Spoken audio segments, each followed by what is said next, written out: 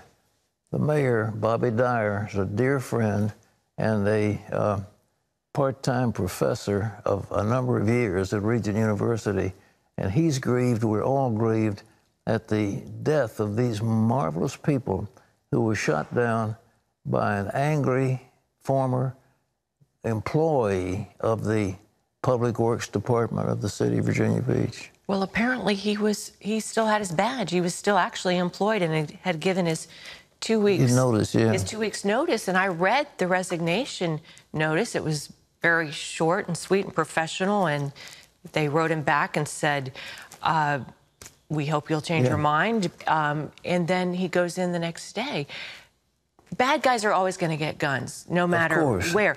But do you agree with, like Senator Manchin, that we need to use some common sense? Manchin's a great guy. I think the world of Joe Manchin, and I think what he said is very reasonable. There's no question about it. But it's not going to be more gun restrictions. That's not the answer. The answer goes far beyond that. But there is a wave of violence in our nation. There's a bloodlust that has seized our population. We find it coming up over and over again. But a lot of this anger is out there. Why is it there? I don't know. But what we need is the move of God to give peace and harmony and love in our society so that these people won't go kill each other. Now, there's something else that's in the news that I think is so important. In Parkland, there was a tragic shooting, and a deputy, I guess it's one of what they call rent-a-cops, was on duty, and instead of going in to challenge the shooter, he stayed outside and actually kept people from helping. So here's the story about what's going to happen to him. John.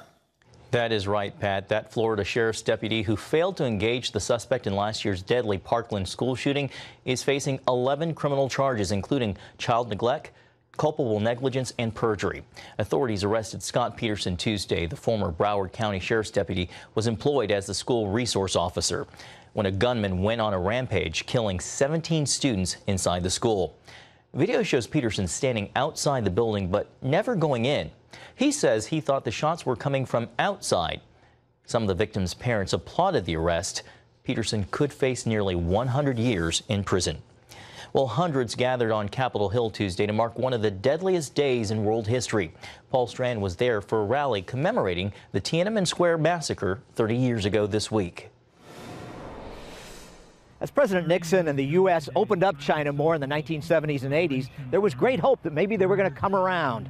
But then came the Tiananmen Square massacre, crushing the hopes of more than 1 billion people. But before that massacre came days of tens of thousands of hopeful Chinese pushing in the square and elsewhere for more freedom and democracy.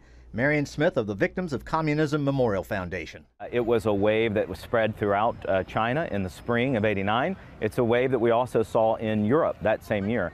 Unfortunately, in China, it was extinguished by the People's Liberation Army and the Chinese Communist Party, who were willing to murder their own citizens rather than talk about their legitimacy. As this rally noted, a dark time followed. Reggie Littlejohn fights against the Chinese totalitarian grip on childbirth, which has led to some 400 million abortions. At that time, at least, they could even gather on the square. Today, they don't have freedom of association, and if two people got together on the square and held up a sign, they would be immediately detained. That's how much human rights have regressed since Tiananmen Square. Smith described what came after the massacre. Absolute prohibition on the exercise of political freedom, free speech, religious freedom, etc. And today, under Xi Jinping, you see a hardening of that totalitarian state. He is a more dictatorial leader than any leader we've seen in China since Mao. Many remember one man after the massacre blocking tanks with his own body. Littlejohn says such courage would get no respect today. There was one pastor's wife in Henan province in 2016 who stood in front of a bulldozer as it was bulldozing a church. She wouldn't move, and she actually got bulldozed. She was killed, buried alive. by the Chinese Communist Party. As more Americans than ever are leaning towards socialism, there's a lesson for them in Tiananmen Square. That's the fact that no collectivist government is ever going to lead you towards more rights and more freedom. Paul Strand, CBN News, Capitol Hill. Thanks, Paul. Pat, back to you. If you can think back in history, the town of Baku was a noted oil capital. The city was alive with oil derricks bringing that precious substance out of the ground. It's now part of the nation of Azerbaijan.